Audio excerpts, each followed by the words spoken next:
Olá, nossa aula hoje tratará das membranas celulares. Este é um esquema em 3D de uma membrana celular representando os seus diferentes componentes que conferem uma identidade para cada membrana celular. As membranas celulares, elas desempenham diferentes funções dependendo da localização dentro da célula. A membrana que reveste a célula externamente é conhecida como membrana plasmática e separa o meio intracelular do meio extracelular. A membrana plasmática ela desempenha várias funções, desde uma barreira seletiva, uma permeabilidade seletiva que é conferida à célula, selecionando os componentes que podem atravessar essa membrana ou não. Alguns componentes que não atravessam livremente pelas membranas, eles têm transportadores específicos para eles. Esses transportadores se localizam nas membranas plasmáticas. A captação de nutriente também é feita através da membrana plasmática, além da detecção de sinais externos e ainda as interações com as células adjacentes. Tudo isso é conseguido graças a elementos que se encontram na membrana plasmática. Então, algumas das funções, de um tipo de membrana celular que é chamado de membrana plasmática. Além da membrana plasmática, a célula eucariótica também tem outras membranas celulares, que são as membranas internas. As membranas internas, elas revestem compartimentos específicos dentro da célula, desde o compartimento nuclear, como também os compartimentos citoplasmáticos, que são chamados de organelas. As membranas celulares apresentam 3 diferentes grupos de elementos, principalmente. Então, elas são compostas pelos grupos dos lipídios, proteínas e carboidratos. Em 1972, Singer e Nicholson propuseram um modelo do mosaico fluido para as membranas celulares. Por que o modelo de mosaico fluido? Mosaico porque as membranas celulares são constituídas por diferentes elementos e fluido porque esses elementos eles têm movimento na membrana, então eles se mexem. Os componentes de uma membrana celular, então, eles têm movimento.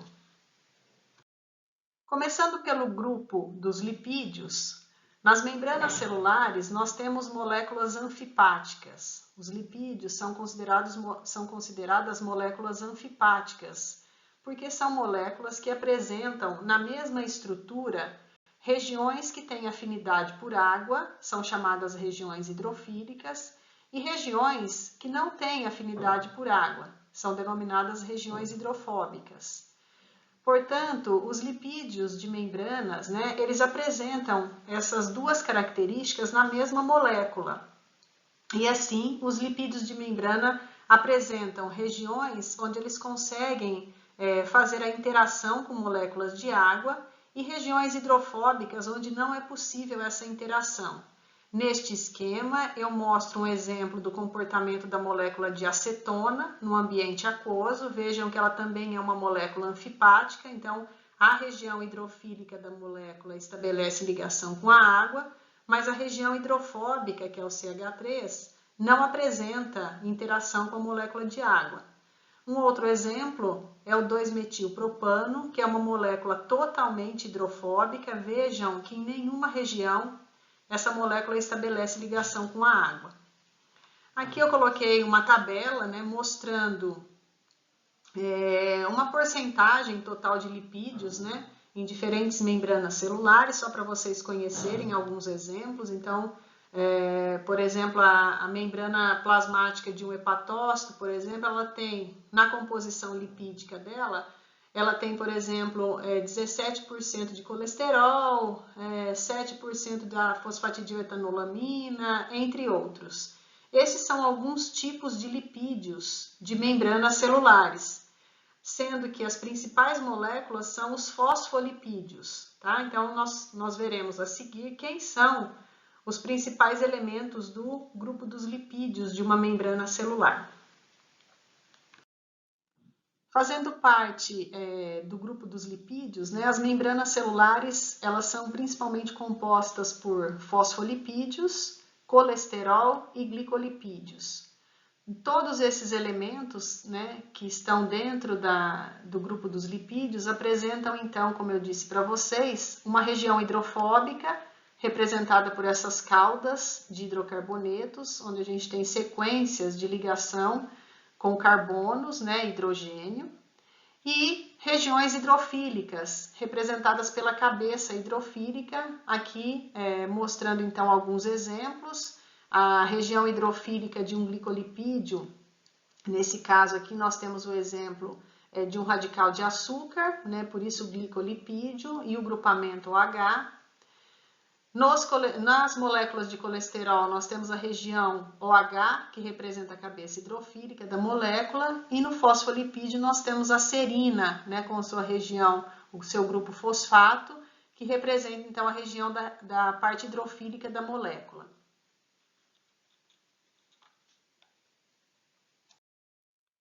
Bom, os lipídios se comportam de uma forma bastante característica nas membranas celulares, que é formando uma bicamada.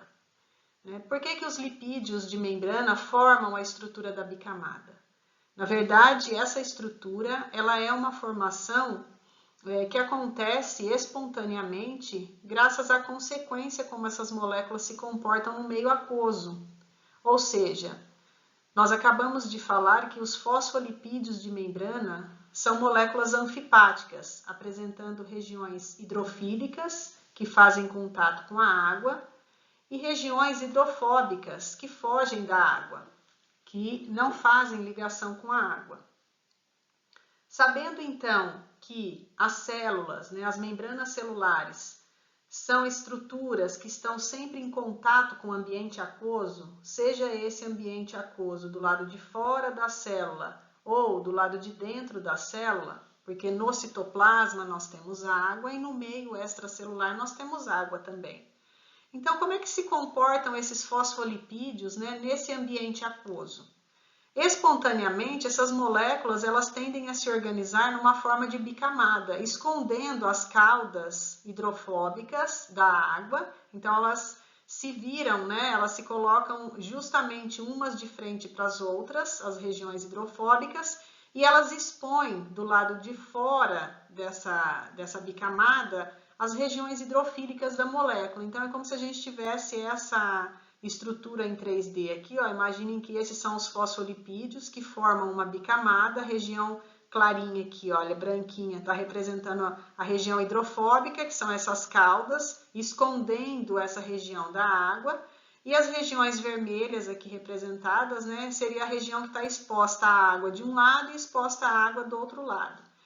Porém, energeticamente, essa situação aqui ela é totalmente desfavorável, né? Por quê? Porque a gente tem água aqui do lado, ó, na periferia, aqui toda essa região, teoricamente, a água estaria em contato direto com essa região das caudas hidrofóbicas, o que não pode acontecer. As moléculas elas não têm interação com a água, elas fogem da água.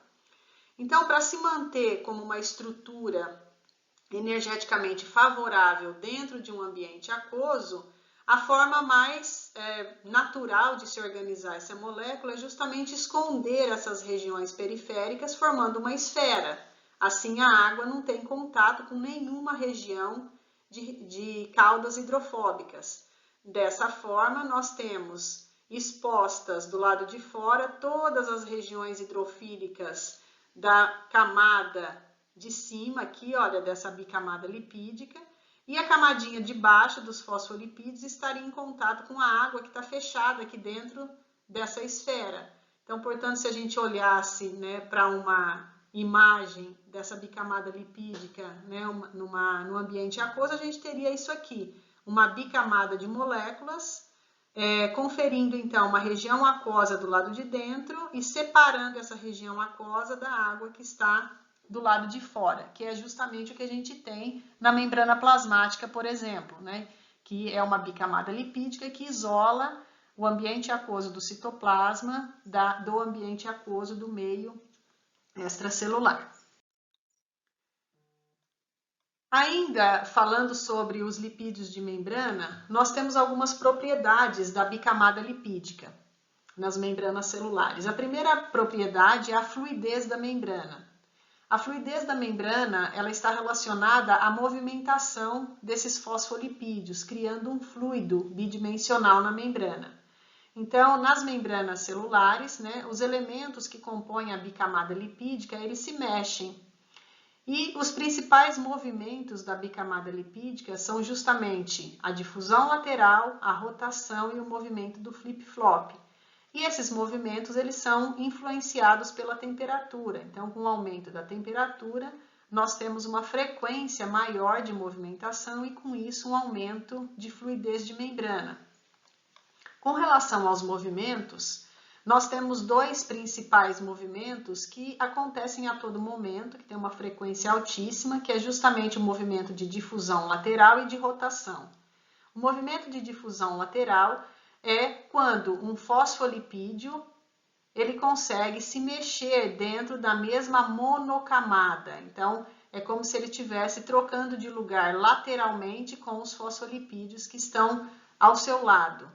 Vejam, eles não se mexem para a outra monocamada, eles se mexem apenas dentro da sua mesma monocamada. Então, é uma difusão lateral dos fosfolipídios. O movimento de rotação é quando o fosfolipídio ele gira sobre o seu próprio eixo. Então, ele se mexe na bicamada lipídica, mas ele não sai do lugar, ele fica girando. Esses dois movimentos, eles são bastante frequentes na bicamada lipídica de qualquer membrana celular. Porém, o movimento do flip-flop já é um movimento que acontece em uma frequência bem menor, e esse tipo de movimento ele acontece quando um fosfolipídio troca de lugar com o fosfolipídio da monocamada oposta. Então, nesse caso, sim, o fosfolipídio ele sai da sua monocamada e ocupa a monocamada oposta. Então, eles trocam de lugar. Esse é o chamado movimento de flip-flop. Bom, ainda com relação a essa propriedade da fluidez de membrana, existem outros fatores que influenciam essa fluidez de membrana. Um deles é a natureza das caudas de hidrocarbonetos, as caudas das regiões hidrofóbicas da molécula. Quando essas caudas de hidrocarboneto são caudas saturadas, ou seja, a ligação entre os carbonos é apenas uma ligação simples, essas caudas de hidrocarboneto elas são lineares.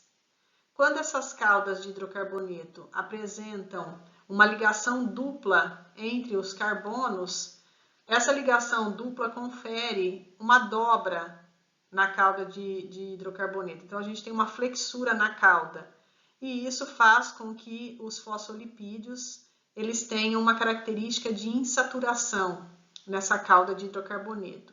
E quando são insaturadas, essas caudas, então, elas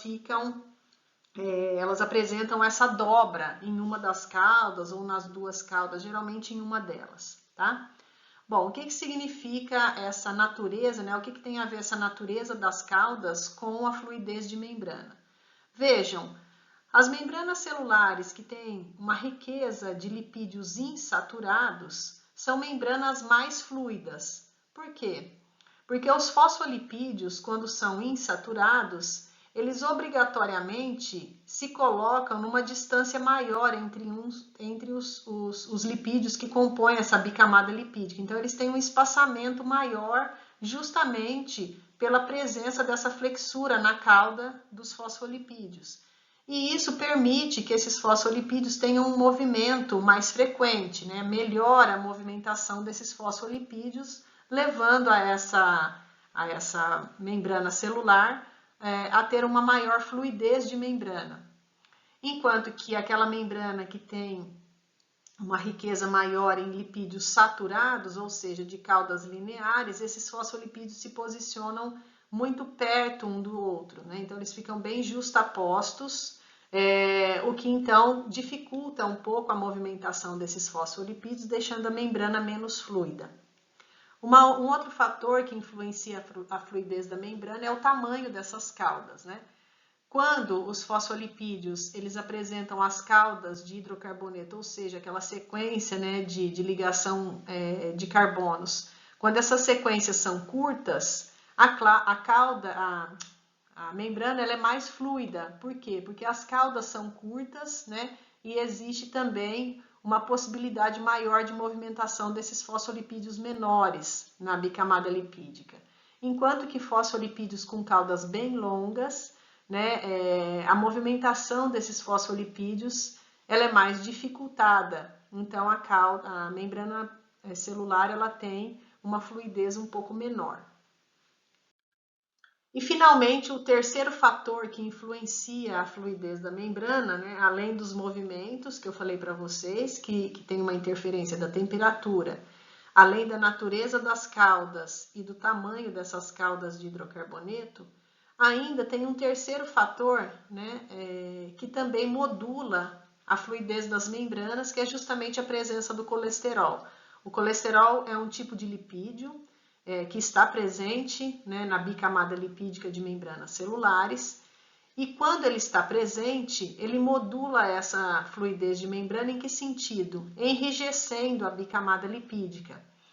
Por quê? Por que a presença do colesterol torna a membrana menos fluida? Porque o colesterol, representado aqui por essa molécula em verde, ele ocupa justamente aquela região entre fosfolipídios insaturados, que eu acabei de explicar para vocês, era uma região que favorecia a movimentação dessas moléculas.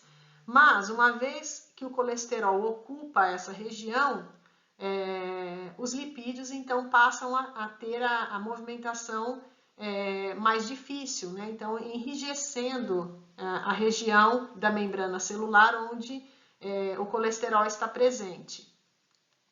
Existem membranas, né? Na membrana plasmática, por exemplo, nós temos a formação das chamadas balsas lipídicas, que são regiões da bicamada lipídica, onde a célula produz e insere inúmeras moléculas de colesterol nessas regiões, né? Impedindo a movimentação ou dificultando bastante a movimentação dos componentes nessa região onde existe a inserção do colesterol.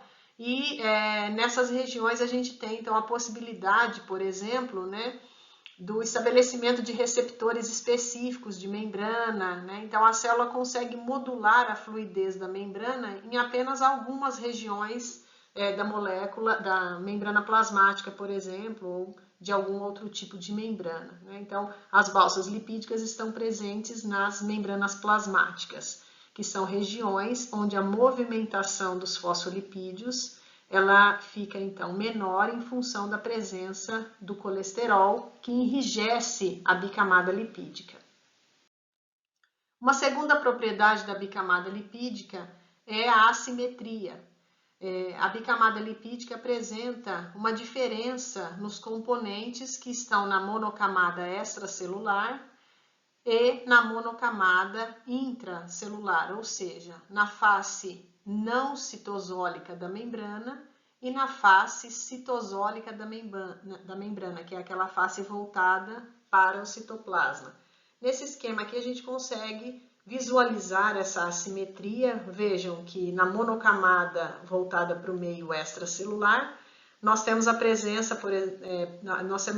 dos glicolipídios, representados aqui em azul, né? Essa região azul aqui é justamente a representação de moléculas de açúcar, né, de um glicolipídio.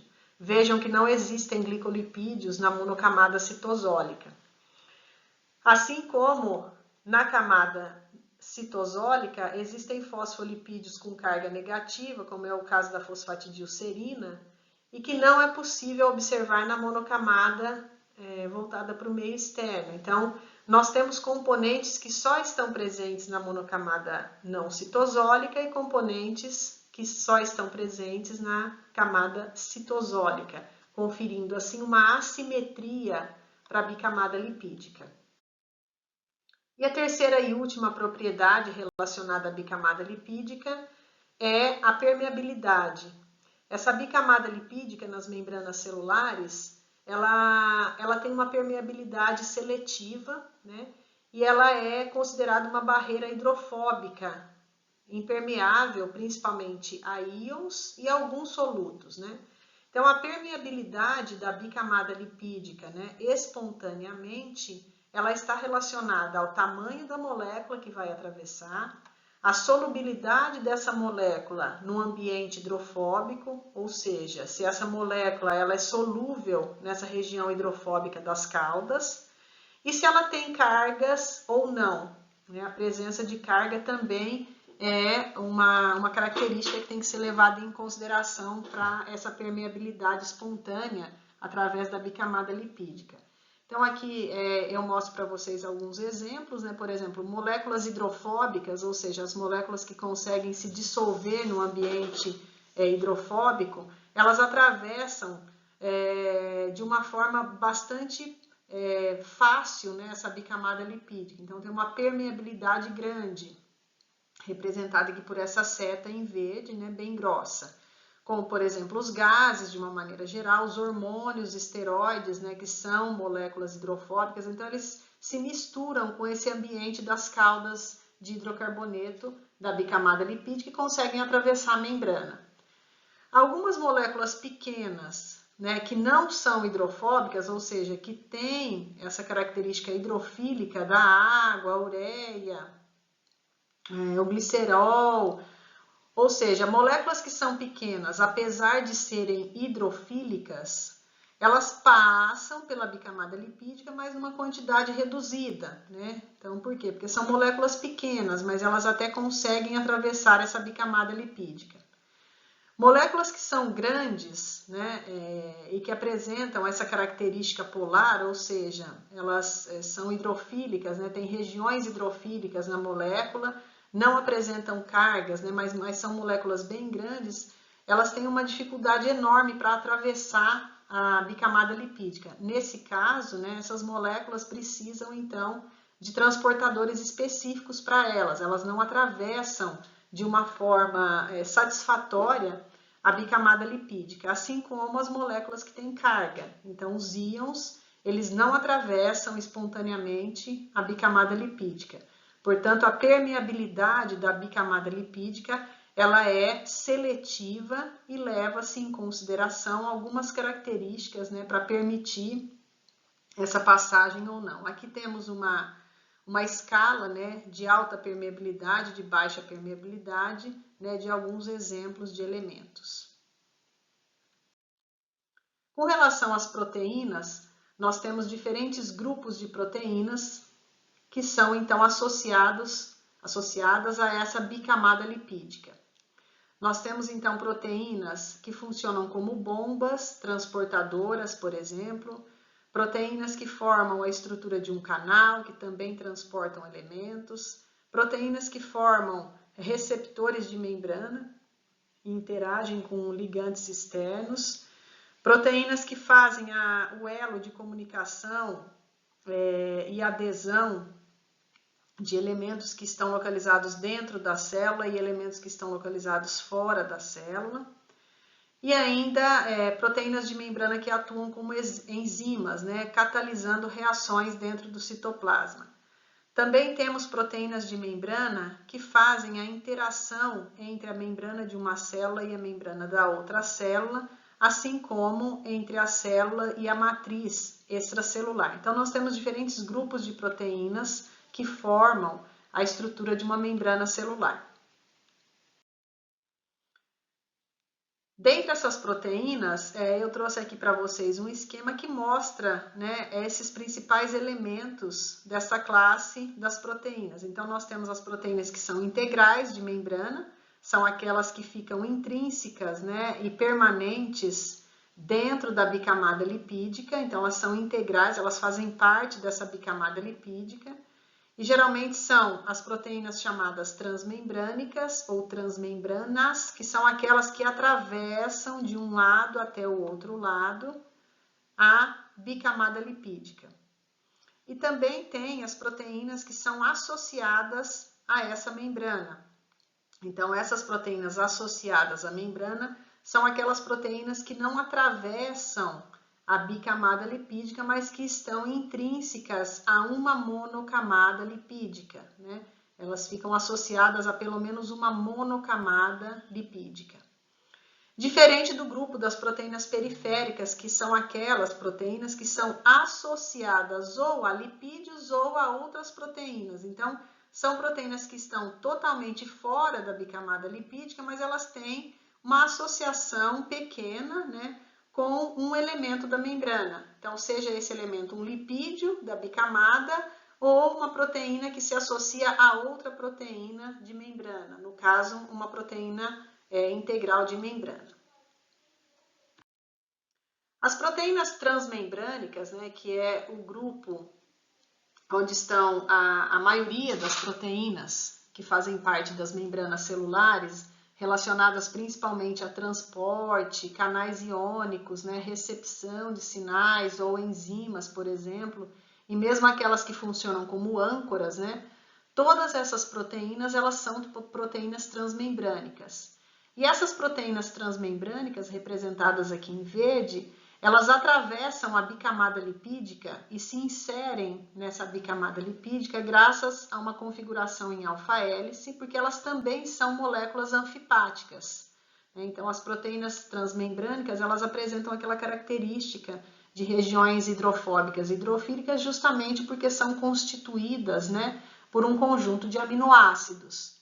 E esses aminoácidos, eles ficam, então, associados, né, dessa forma em alfa-hélice, onde todas as regiões hidrofóbicas desses aminoácidos acabam ficando expostos, né, na parte externa dessa alfa-hélice para fazer a ligação com essa região hidrofóbica da bicamada lipídica, ou seja, para se manter nessa região hidrofóbica da bicamada lipídica, e as regiões hidrofílicas acabam ficando voltadas para dentro dessa região de alfa-hélice. Assim, a proteína se mantém num ambiente hidrofóbico, mesmo sendo constituída por elementos, né, os aminoácidos que apresentam regiões hidrofílicas. As proteínas também apresentam mobilidade. Então, verificou-se que existia também uma fluidez de membrana quando levava-se em conta somente as proteínas de membrana. Então, os lipídios nós vimos que se mexem. Mas será que as proteínas também se mexem numa membrana celular? Sim, elas têm também uma movimentação de difusão lateral e também de rotação. E aqui eu coloquei para vocês um esquema, né, que mostra um estudo que foi feito através da fusão de uma célula de camundongo e uma célula humana, onde as proteínas de membrana plasmática foram marcadas, né, com fluorocromos diferentes, e foi feita uma célula híbrida que ficou incubada durante um período de 40 minutos, e verificou-se nesse tempo que essas proteínas de membrana, assim que foi feita a fusão da célula híbrida, elas ainda mantinham a sua posição, né, de células individuais, né, no momento da fusão. Mas assim que essa célula ficou incubada, né, e depois de um certo tempo, verificou-se que essas proteínas elas se misturavam, né? E quando essas proteínas se misturavam, então verificou-se a possibilidade de movimentação delas na membrana. Então, elas tinham uma fluidez na membrana da célula híbrida. Portanto, a mobilidade proteica, ela existe nas membranas celulares. Uma outra característica das proteínas de membrana é a formação de regiões chamadas de domínios de membrana. Então, domínios de membrana são regiões na membrana plasmática, então aqui apenas para as proteínas de membrana plasmática, né? São regiões onde acontece uma restrição de movimento dessas proteínas, né? Então, nós acabamos de ver que as proteínas elas se mexem, né, na membrana celular, mas existem regiões onde essas proteínas elas têm uma certa restrição de movimento, ou seja, elas não apresentam essa mobilidade, confinando essas proteínas em locais específicos. Esses locais são chamados de domínios de membrana.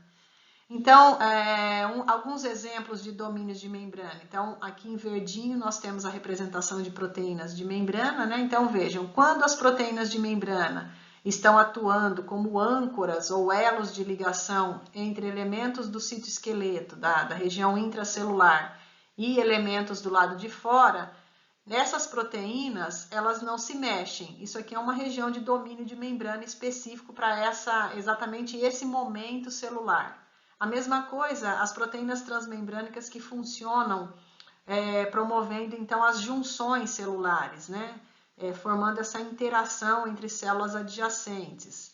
Então, nesse caso, essas proteínas também estão confinadas numa região de domínio de membrana onde elas não se mexem. E, finalmente, em células polarizadas, né, que são células que apresentam polos, né, da membrana plasmática diferentes, nessas regiões, as células elas também desempenham funções específicas para suas proteínas de membrana, quando a gente considera o polo da célula voltado para a região apical da célula, ou o polo da membrana plasmática basolateral da célula. Então, elas apresentam, essas células, conjuntos de proteínas diferentes, dependendo do local da membrana plasmática. Então, aqui uma representação de um epitélio, né, onde a gente tem as células polarizadas, com polos diferentes. Então, nós temos, por exemplo, o grupo de proteínas que está localizado somente no domínio apical da célula, e o grupo das proteínas transmembrânicas que estão localizadas somente no domínio basolateral da célula. Então, esses são os domínios de membrana. Finalmente, o grupo dos carboidratos. O grupo dos carboidratos que compõe membrana celular são os açúcares de membrana. Então, são hidratos de carbono que são ligados covalentemente ou a lipídios ou a proteínas, né? E geralmente eles ficam localizados, né, a parte do açúcar do carboidrato, ele está sempre localizado na face não citosólica da bicamada lipídica, ou seja, os carboidratos representados aqui por esses radicais em vermelho, né? Os açúcares, eles ficam sempre viradinhos para o lado de fora da célula. Eles são chamados de glicolipídios quando estão associados aos lipídios de membrana e glicoproteínas quando estão associados às proteínas de membrana. Então, existe uma forma, né, com que esses carboidratos são produzidos pela célula e passam a ser inseridos na membrana plasmática, por exemplo, né? Então, existem elementos específicos que nós vamos ver mais para frente, que são organelas que produzem, né, esse fosfolipídio e permite, então, a inserção desses fosfolipídios na membrana plasmática, né, onde o açúcar sempre vai estar em contato com o meio extracelular e não com o ambiente citoplasmático.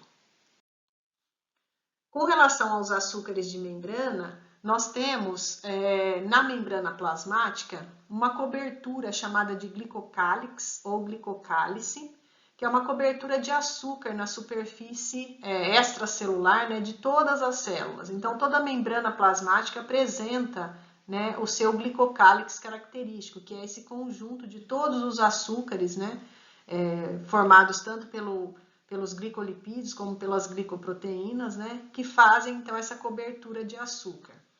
Bom, mas para que serve esse glicocálix, né? Qual a função dessa cobertura de açúcar na membrana plasmática das células?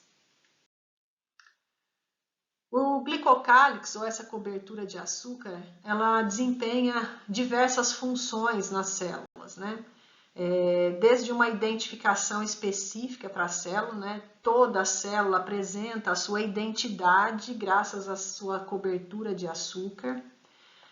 O glicocálix também é responsável, por exemplo, pela especificidade sanguínea nos humanos, protege e lubrifica toda a superfície celular e ainda forma, né, ela confere um ambiente totalmente hidratado ao redor da célula. Então, essa cobertura de açúcar acaba atraindo bastante água, o que dá uma proteção, né, e uma hidratação para a célula. Dentre essas funções do glicocálix, eu quero destacar uma delas, né, que é a função do reconhecimento e adesão celular, que é uma função extremamente importante do glicocálix, que é justamente exemplificada pelo movimento da diapedese, quando os glóbulos brancos saem dos vasos sanguíneos, né, e migram para locais de infecção nos tecidos.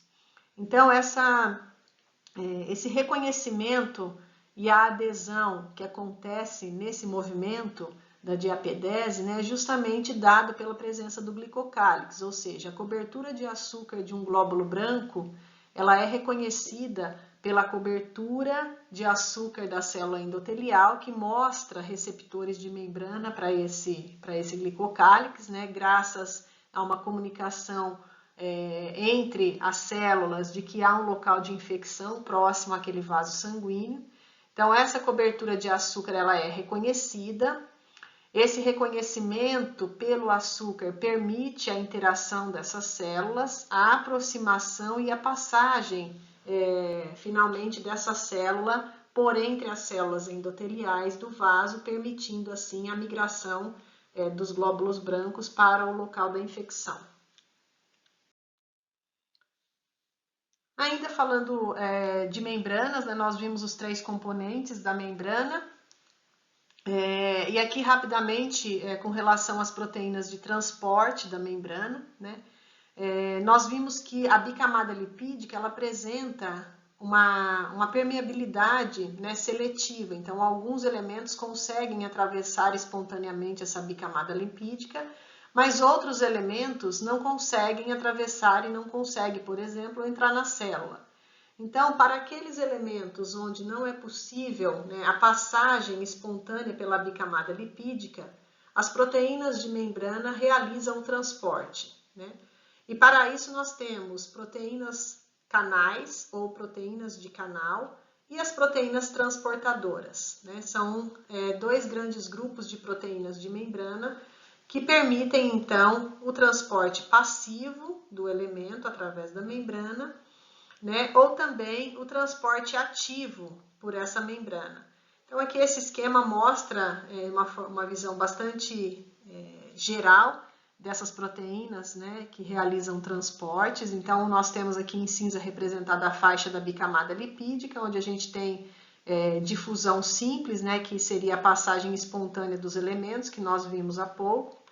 E aí, alguns elementos que são transportados via proteínas transmembrânicas. Então, nós temos o transporte passivo, que é aquele tipo de transporte que acontece a favor do gradiente de concentração do elemento que vai ser transportado, ou o transporte ativo, que é aquele transporte que acontece contra o gradiente de concentração do elemento, tá?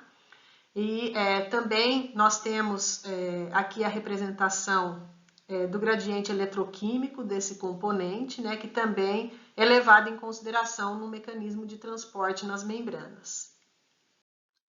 Com relação ao transporte ativo, né, levando-se em consideração as proteínas transportadoras, nós temos então aquele tipo de transporte que acontece contra o gradiente eletroquímico do soluto, ou seja, do elemento que vai ser transportado, né?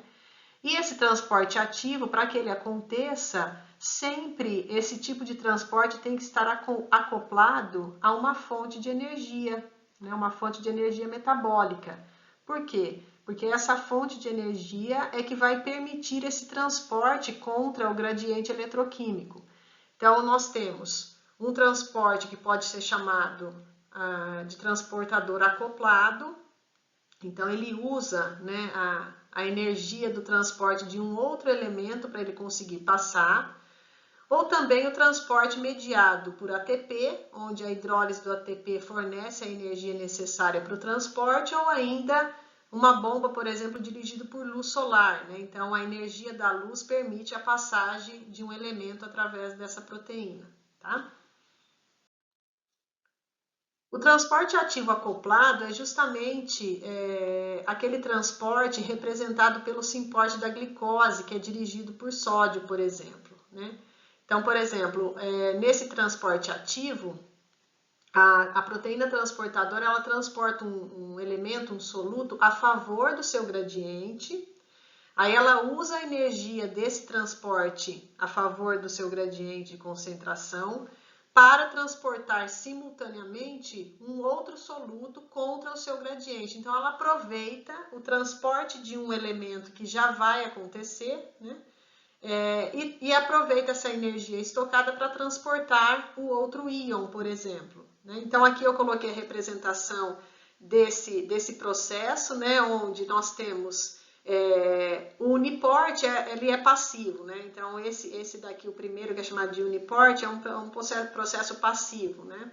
Agora, o transporte ativo, ele pode ser tanto simporte como antiporte. Qual a diferença desse transporte? No simporte, a proteína transportadora, ela usa a energia de um íon, por exemplo, que já vai passar, né, de uma forma passiva por essa proteína, e ela transporta o segundo íon, né, para essa célula, que é o que acontece, por exemplo, nessa bomba, né, nessa proteína transmembrânica aqui do simporte de glicose, que é dirigido por sódio. Então, veja, o íon, ele já vai atravessar, né, para dentro da célula através dessa proteína transportadora de íons, que é uma proteína que transportará o sódio. E a glicose, ela aproveita a energia desse transporte iônico, né, e atravessa a membrana juntamente com o sódio. Então, a glicose ela é captada ativamente no intestino através de um simporte dirigido por sódio. Então, um exemplo de simporte, né? O antiporte é quando nós temos essa passagem, né, nos dois sentidos. Então, vejam, aqui nós temos um transporte ativo, que é justamente a bomba, que é dirigida por ATP, então são ATPases transportadoras, e essas bombas transportam íons ou outros solutos, né, contra o gradiente de concentração, utilizando a energia da hidrólise do ATP, como é o caso da bomba de sódio e potássio e da bomba de cálcio, representadas aqui.